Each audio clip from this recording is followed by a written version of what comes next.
Alrighty, back by popular demand, Shaun King. He was phenomenal on his Go Long podcast debut, talking all things at 1999 NFC Championship, of course. Tampa Bay Buccaneers then, Tampa Bay Buccaneers now, with a little bit of Aaron Rodgers, a little bit of Michael Penix on the side. So, hey, if we're going to talk some NFC South, I had to bring Shaun back on.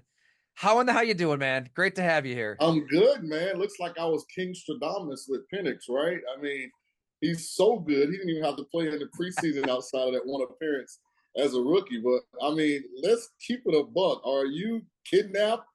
Blink twice if you're okay. Blink once if I need to call you some kind of assistance.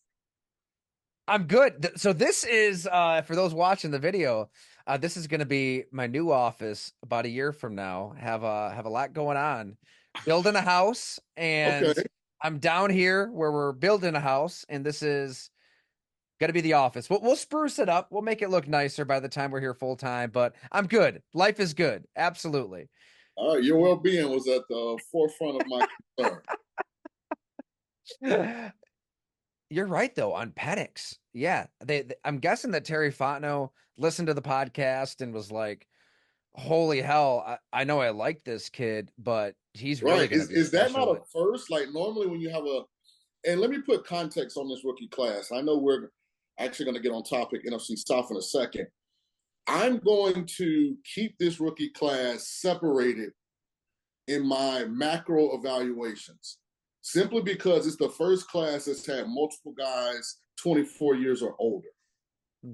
So this is really the first COVID class. If you look at Bo Nix, Michael Penix, Caleb Williams, I think everybody outside of Drake May, for the most part, with JJ McCarthy too, but most of these guys are multiple school guys that seem like they were in college for at least a decade. So their maturity level, their ability to have success early is probably a little different when we sit down and eval than the average 21-year-old that only played 2.5, 3 years of college football.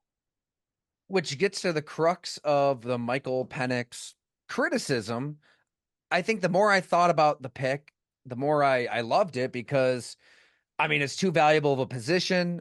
You want Kirk Cousins to set the world on fire. You're paying him a lot of money to set the world on fire, and maybe he does, but you can't necessarily just hope and wish and pray, and you've got to set yourself up for the long term. I mean, they could get out of that contract theoretically in a couple years, and maybe like Jordan Love in Green Bay, Michael Penix is ready to take you to the NFC divisional round, one pass away from the NFC Championship game. So, like, I get it on paper, but at the same time, he is older than Jordan Love was as a rookie.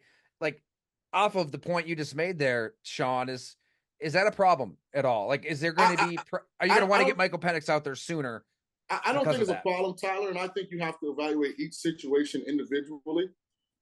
You know, I think with the Falcons, it was a safeguard for one to select a guy that they think is elite. I mean, we're talking about a top 10 pick here. You know, we're not talking about back end of the first round. Even Patrick Mahomes is kind of middle of the first round. We're talking about a top 10 pick. But again, Kirk Cousins is coming off a significant lower, body injury. We have not seen him play since he was injured. So for Atlanta, this served multiple, I think, opinions, evaluations, future objectives and goals. And when you see how well it worked for Kansas City, remember Alex Smith was a starter when Kansas City drafted Patrick Mahomes. You mentioned Jordan Love. Aaron Rodgers was a starter, I think coming off of MVP when the Packers drafted Jordan Love. And I think because teams, one, don't evaluate the position well, and two, because you need a quarterback that's not always an elite one in that class. So I think you're going to see more and more teams, when they have a chance to draft what they think is an elite quarterback, bypass another more maybe pressing need and select a quarterback in the first round, understanding that, okay, even though we have a starter, as he starts getting older or too expensive in 2 years, there might not be a quarterback in that subsequent draft that's better than what we think we just got. You're the man to answer this question too, because you were the quarterback of the Tampa Bay Buccaneers. You had a team within one bad call from a Super Bowl, and you've been in a position of, okay, my employer wants to find my replacement. So you mentioned Aaron Rodgers, and he was not thrilled with the selection of Jordan Love. Obviously, he drank himself some tequila that night and told us he did, and held the team hostage the following offseason. But yeah, he was off of an NFC Championship appearance, but then he won his third MVP and his fourth MVP. He reacted to that draft pick and to his own anger that way. He just went scorched earth, at least up to a point, at least up to, the Bucks in the NFC Championship and the 49ers in the divisional round. I don't know how Kirk Cousins is going to react, right? Like, is that in his DNA as a quarterback to have Michael Penix in that room, somebody much younger with a much livelier arm, who's very talented, who the city is going to want out there, right? And that's a sharp difference here too. There weren't Packer fans clamoring for Jordan Love to get on the field. Where, man, if Cousins just struggles a little bit, I could see that happening with some Falcon fans wanting Penix on the field.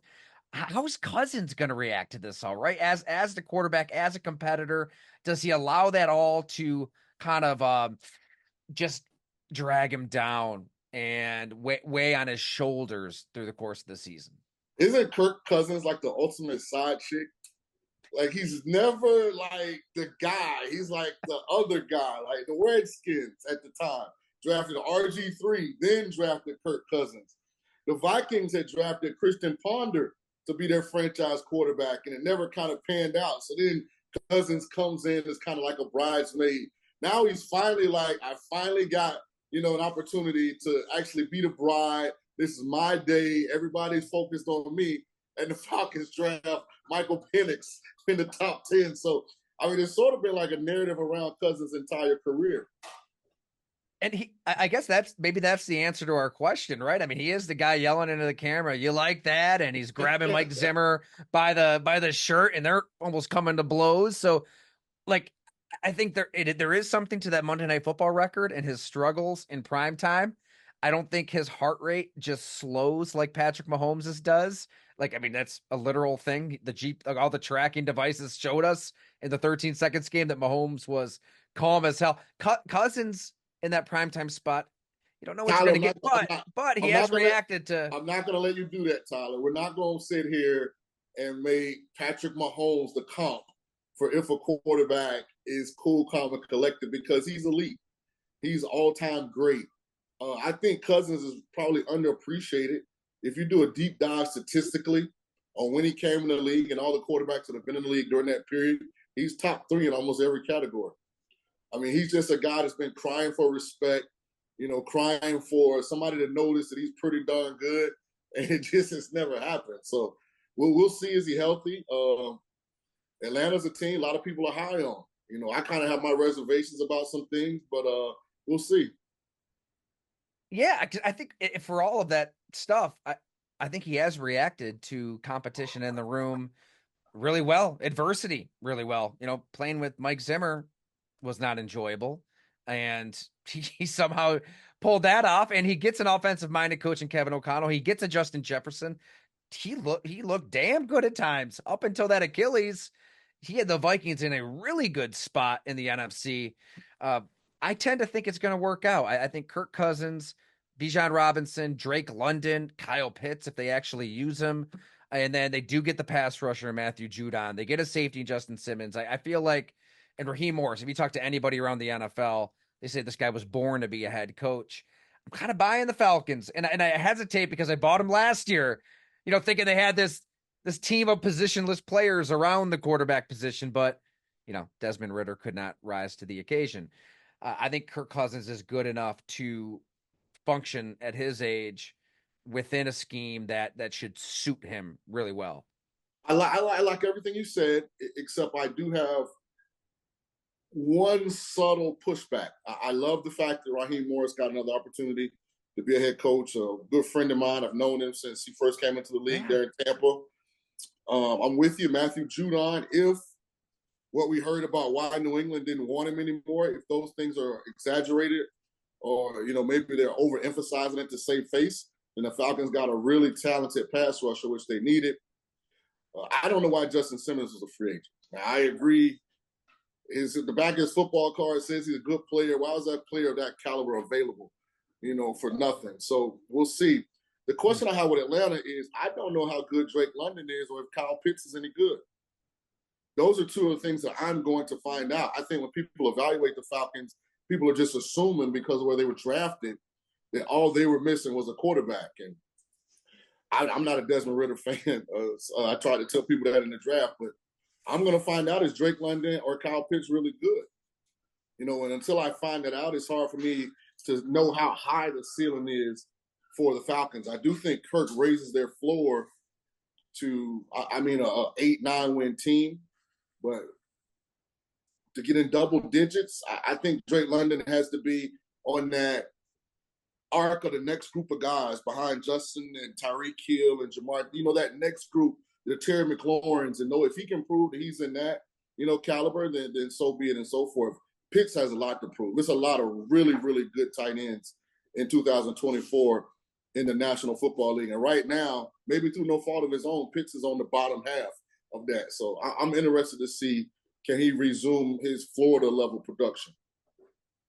Good point, because it's really easy for us just to blame Arthur Smith. I mean, he is the most hated man in fantasy football, obviously, and blame Desmond Ritter. We see Mac Hollins in his face in London for missing him deep, but we don't really know what Drake London is yet. We don't really know what Kyle Pitts is yet, and they've been in the NFL for a bit. So, I mean, what kind of gives you the reservation and thinking, well, maybe they are B- C+ players? I've just learned to not put the cart before the horse in that league. It's a very competitive league. There's a lot of parity, and it's really hard to win. I still don't think, with as much information as the fan has access to, that the average fan understands how hard it is to win a football game in that league. I mean, if you show up any Sunday without your A game, you can lose. I think Dallas went to Arizona last year, got mollywopped. Like, you can go on and on about a team favored by double-digit points that lost outright. So until a guy proves it, I kind of have my reservations. Do you think Atlanta wins the NFC South, or do we No. move to your Tampa Bay Buccaneers? And Baker, we trust, baby. Let's go. What kind of question is that? Of course you're going with Tampa Bay. Now, Now, is that Shaun King, former Bucs quarterback, or is that Shaun King, football analyst talking? Don't alter my narrative by saying that I have emotional and historical attachments to this organization. This is a very, very honest evaluation, because the Bucs are the one team. If I'm looking to make money right now in the stock market, I know what I'm buying with Tampa. They probably don't have a whole lot of upside, but I know what I'm getting with Mike Evans and Chris Godwin and Levante David and Antoine Winfield and Carlton Davis, Vita Vea. Like, I know who and what these guys are.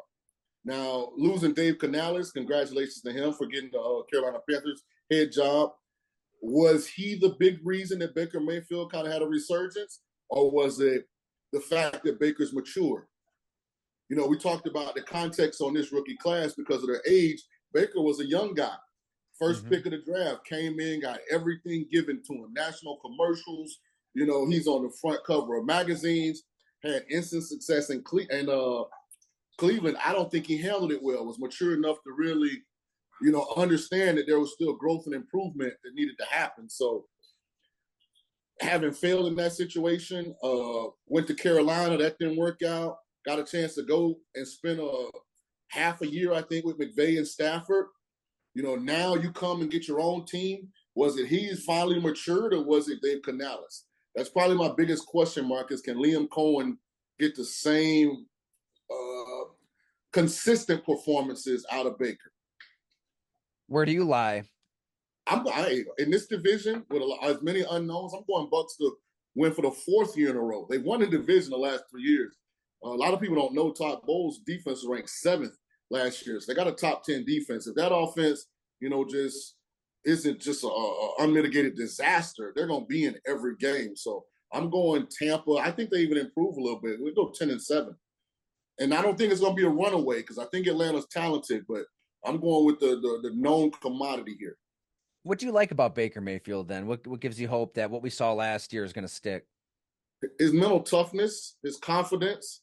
See, failure can ruin the average player, the average athlete, especially in today's era where guys are so caught up in what people are saying in DMs and what this podcast host had to say about me, and what they're talking about on Fox and ESPN. And so for a guy like Baker to endure the criticism he has prior to last year, I mean, be the butt of all the jokes and still have the confidence in himself, to go out and bust his butt and then take advantage of the opportunity, that's what sticks out. Because a lot of these guys are soft as cotton candy.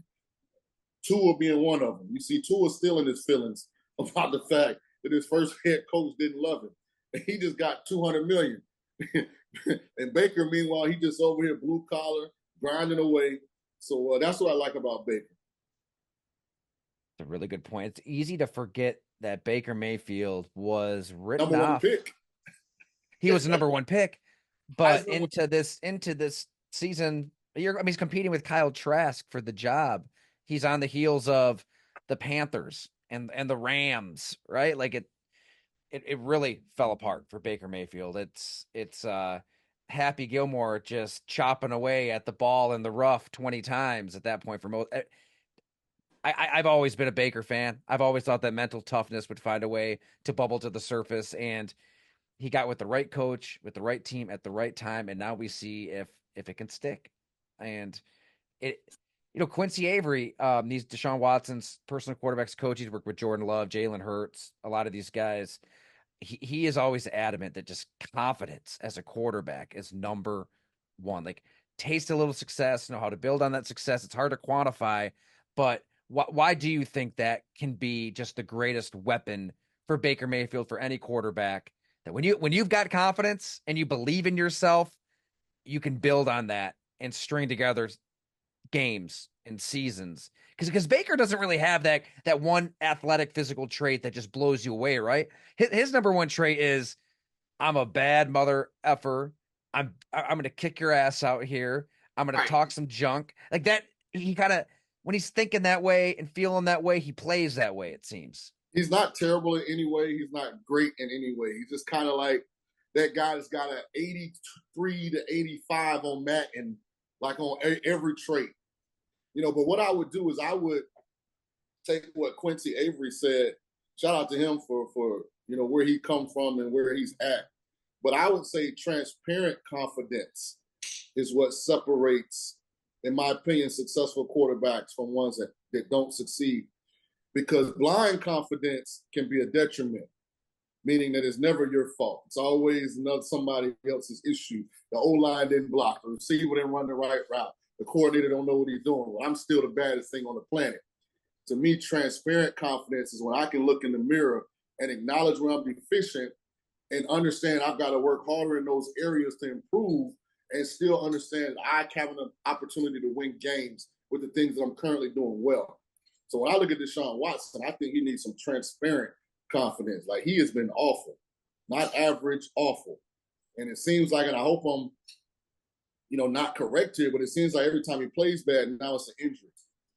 So at some point, I started, is this the little boy crying wolf? You got the big money, you got the big bag. Like, you throw a touchdown and your arms are in the air, you're doing cartwheels, you throw a pick, and now your shoulder hurts. So, I'm just a guy that believes the truth doesn't have emotions. It's just the truth. So, he's a guy that I want to play well. I'm pulling for. Hopefully, there was some transparency that occurred in Cleveland last year when Joe Flacco came in, and that offense looked light years better than it did when Deshaun was healthy. So, hopefully he comes back. We'll see. He got a good tight end and David Njoku. Got a good set of receivers and Amari Cooper and Jerry Jeudy. Going to get Nick Chubb back at some point this season. So the pieces are in place. Yeah.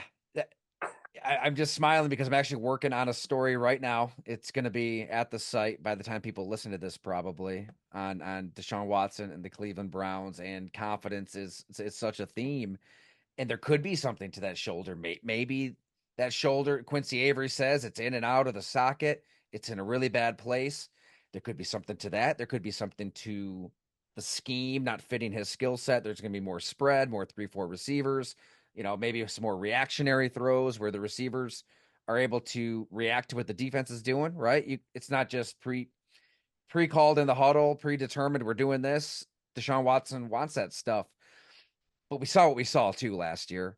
he was healthy enough to be on the field, so you expect a level of production, and it wasn't very good. Now he was 4-1 as a starter, and that Baltimore game, his last start was impressive to play through that injury, but it's not 230 million guaranteed impressive. You need a hell of a lot more with the number one I know we're going to the AFC North here now, but with the number one defense and those weapons and Ken Dorsey, like it's time.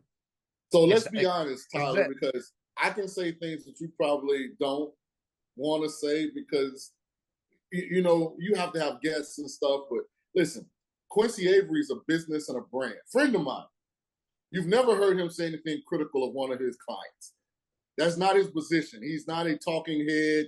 He doesn't get paid to give honest evaluation, and he's paid to do whatever it is that he does for those guys. Whether it be emotionally, whether it be fundamentally. So I get what he says, why he says it, and if I was in his position, I'd take the same approach. Me, I'm an analyst. I don't want to hear Deshaun talk about the offense didn't fit.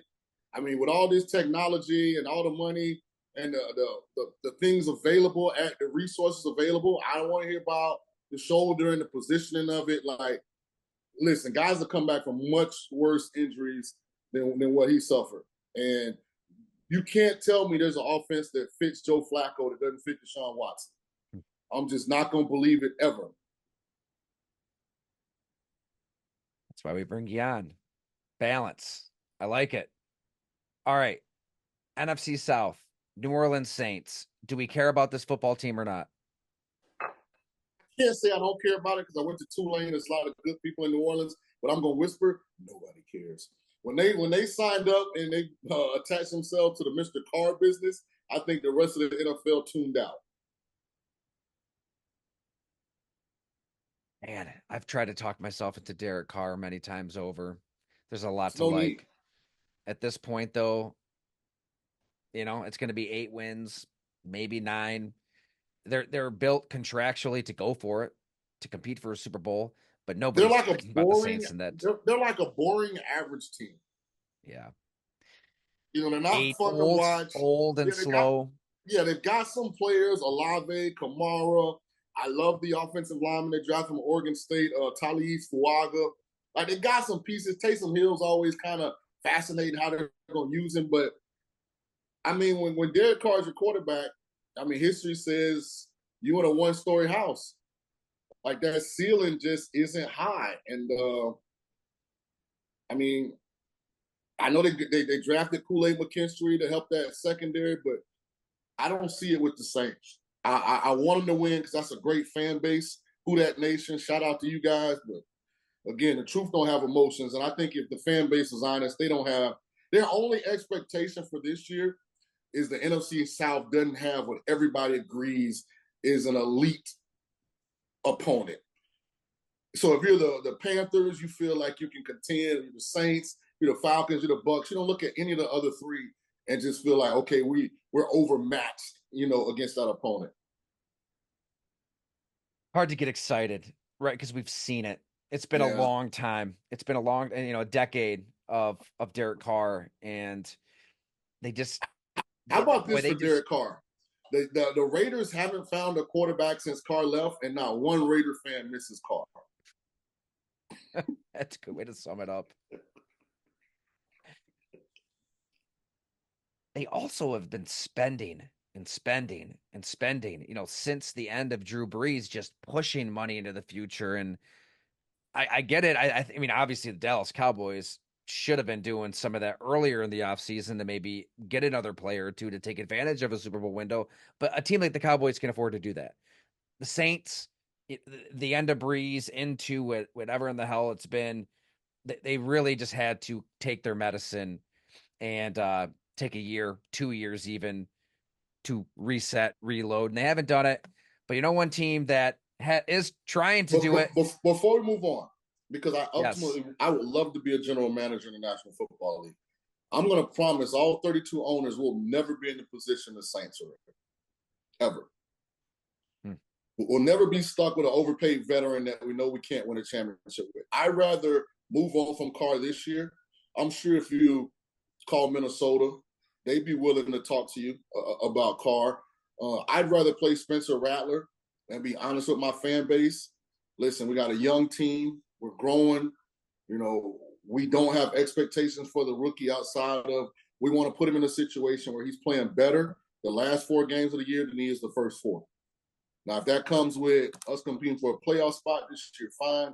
If it means we're competing for the number 1 pick last year, we're asking for patience from the fan base, but we want to get the young quarterback fair experience.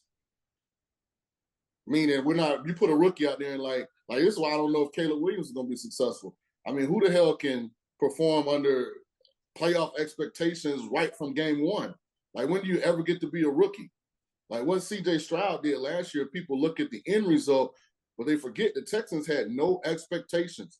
New first-year coach DeMeco Ryans coming off a year where they had the number 2 pick in the draft. They didn't have expectations. Like, and I'm a big C.J. Stroud fan, but to go in and expect a rookie to not be a rookie at some point in year 1, I think that's unfair to the player.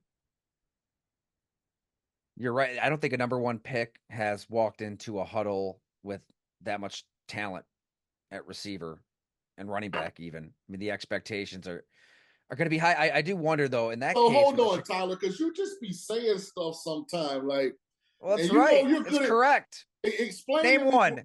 Okay. Name another first overall pick. I'm a big DJ Moore fan. I'm a big DJ Moore fan. But Keenan Allen, old as me. Keenan Allen was really good the last time he played. Yeah, if you're looking at like the geriatric Roma Dunze, Cole Kmet, DeAndre Swift. I mean, come on, Cole Kmet not top half of the league tight end. DeAndre Swift like the guy. DeAndre Swift is a pretty girl nobody wants to marry. Why can't he stay on a team? And he goes everywhere, and it looks like a good pickup. Then a year later, he's somewhere else. All right, well, let's look at those receivers. The Lions decided we want Montgomery, and we're going to take a first-round pick on Jahmyr Gibbs because we don't like DeAndre Swift. He goes to Philly. Philly says we're going to pay Saquon Barkley pretty good money because we don't like DeAndre Swift. Now we get Chicago, and everybody's forgetting the fact that the last 2 teams didn't really want him. I'm not saying he's a bad player, but I'm just not really willing to elevate him. Like, I think Chicago's better, but I'm not going to believe in the Bears until they show it to me on the field. I got them going 7-10 again. So maybe the Colts. I'm at one of my homies' house that's a big Bear fan. So if he cuts the internet off on me, you know, that's what happens in the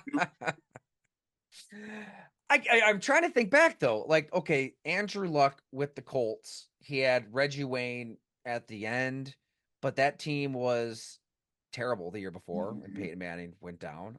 I mean, I can't think of another first overall pick who had this much talent around him. You might be right. That's my point. Matthew Stafford had Calvin Johnson, right? Yeah. A young Calvin Johnson. Yeah. On an 0-16 Lions team. When Sam Bradford got drafted by wasn't he the number 1 pick? Oh, God, yeah, but the Rams, they didn't have. So Torrey and Ike and all those guys were gone? No, they wouldn't have been around. Okay. Like,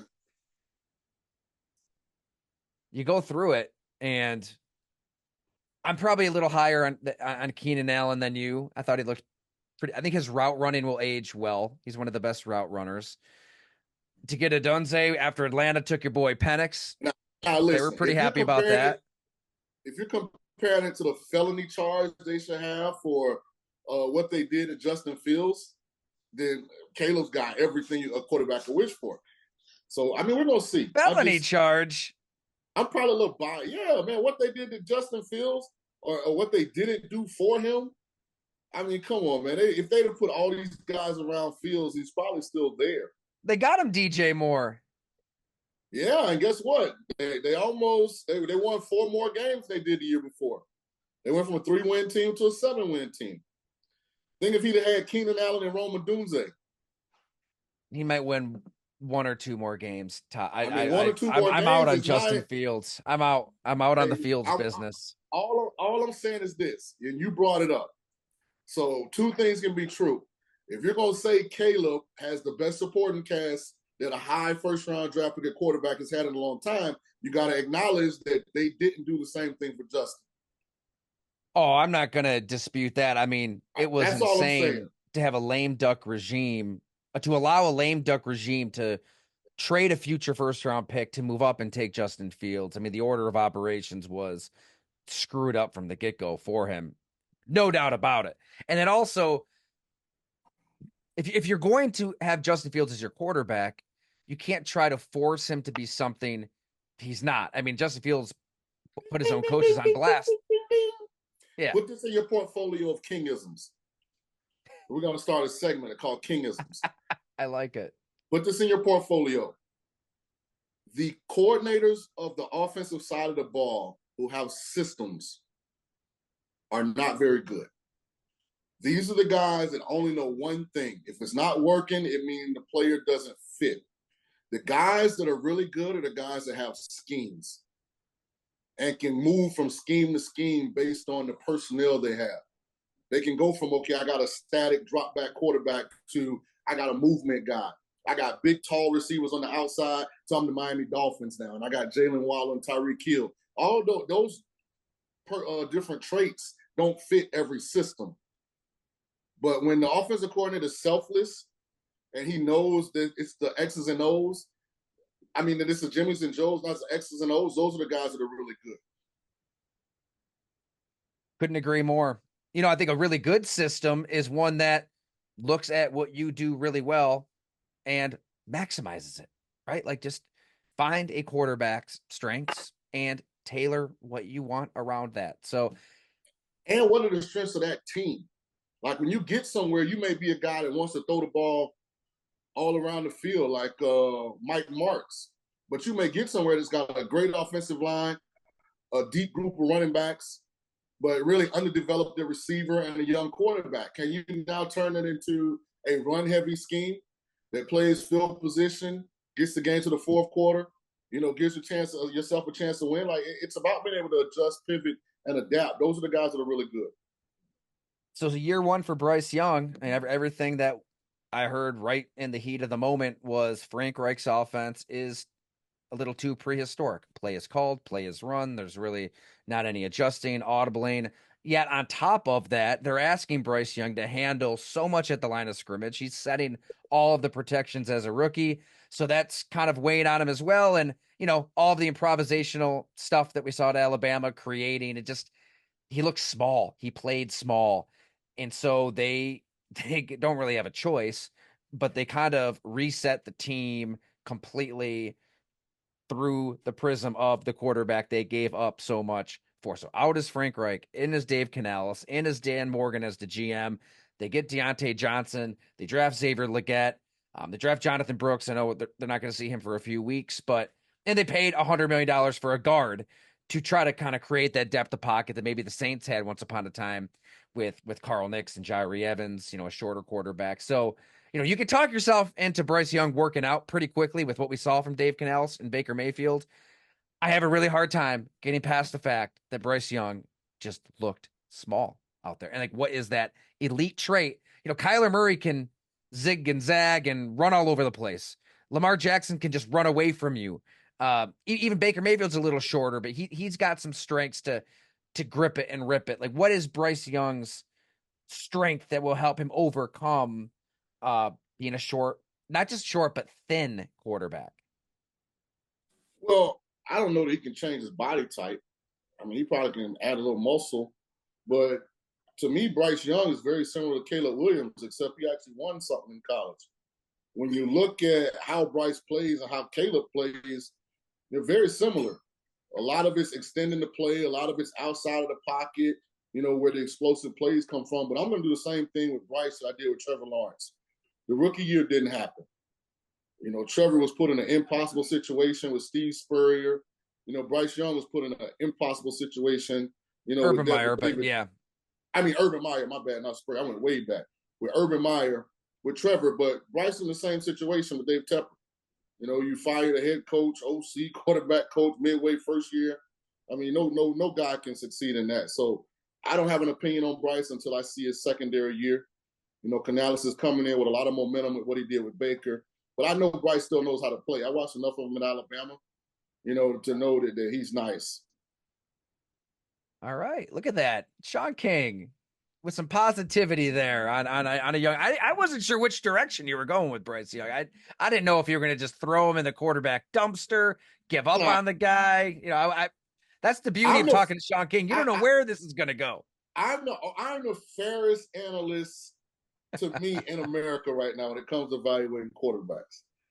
Yes, If a guy deserves credit, congratulations, pats on the back, I give it to him. But I see through a lot of the BS. here's what we want to do then. This just kind of crossed my mind. What about, and the listeners can let me know if this is something they want. We bring Shaun King on, we bring Quincy Avery on, and Okay. we engage in a little hearty debate. You said you know Quincy. So here's the only problem, and I'm game for it. Here's the only problem with that. Quincy really not in a position to be critical of That's quarterbacks true. That's because true. he trains quarterbacks for a living.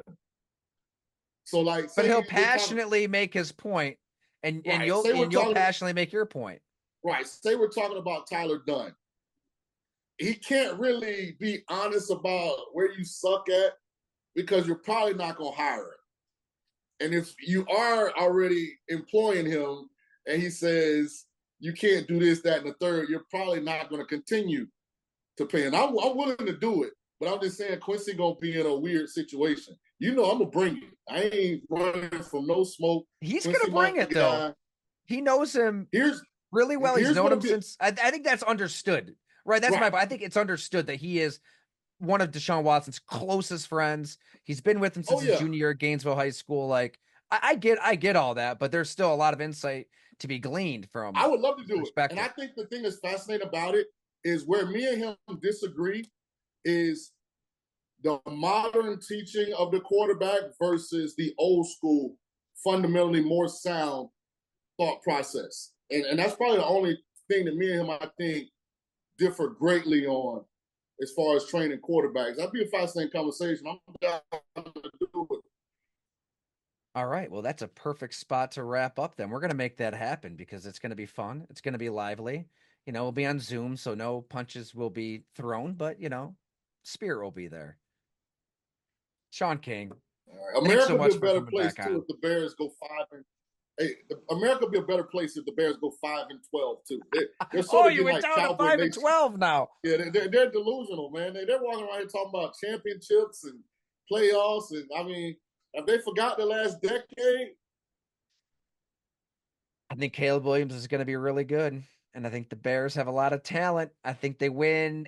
I'll give them eight, Bye, Tyler. eight, nine, We'll eight, reconvene nine. later. We're not Bye, that far Tyler. off. All right, man. See you later. See you, Shaun.